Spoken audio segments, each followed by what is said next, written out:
രണ്ടാമത്തെ എന്താണെന്നറിയോ? ജോസഫായിരുന്ന ആദ്യത്തെ മകൻ, ആ മകനെ പിതാവ് ഒത്തിരി സ്നേഹിച്ചു. മറിയത്തിന്റെ ആദ്യത്തെ ജാതൻ എന്താന്ന് വെച്ചാൽ നമുക്ക് ഇതൊക്കെ ഒരു ചോദ്യമാണോ എന്ന് വേണേൽ ചിന്തിക്കും. ഈശോ ഉണ്ടായി. ആ ഈശോയെ മറിയം ഒത്തിരി അധികം സ്നേഹിച്ചു, വളർത്തി വലുതാക്കി. ഈശോയ്ക്ക് ഒരു പ്രത്യേകത ഉണ്ടായിരുന്നു. ഒന്ന് റിവൈൻഡ് ചെയ്ത് ചിന്തിക്കുമ്പോ പിതാവിന്റെ പ്രിയപ്പെട്ട പുത്രനായിരുന്നു ഈശോ. അപ്പൻ ഒത്തിരി അധികം സ്നേഹിച്ച, പിതാവ് ഒത്തിരി അധികം സ്നേഹിച്ച പുത്രനായിരുന്നു. അവിടെ ജോസഫിനെ യാക്കോബ് സ്നേഹിച്ചതുപോലെ ഇവിടെ ഈശോയെ, ആദ്യജാതനെ അപ്പൻ സ്നേഹിച്ചുകൊണ്ടേയിരുന്നു. രണ്ടാമത്തെ ഒരു ഒരുമയ്ക്കൽ അവിടെയാണ് സംഭവിക്കുക. മൂന്നാമത്തതാണ് നമ്മുടെ ഈ ഒരു ചിന്തയുടെ ഏറ്റവും കേന്ദ്ര ഘടകമായിട്ട് അച്ഛൻ കരുതുക.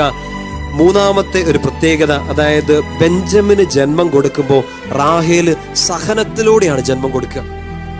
രണ്ടാമത്തെ കുഞ്ഞ് ജനിക്കുമ്പോൾ ഇതുമായിട്ട് മറിയത്തിന് എന്താണ് പ്രത്യേകത, മറിയത്തിന് എന്താണ് കണക്ഷൻ എന്ന് ചോദിച്ചാൽ, മറിയത്തിന് രണ്ടാമതൊരു കുഞ്ഞുണ്ടോ?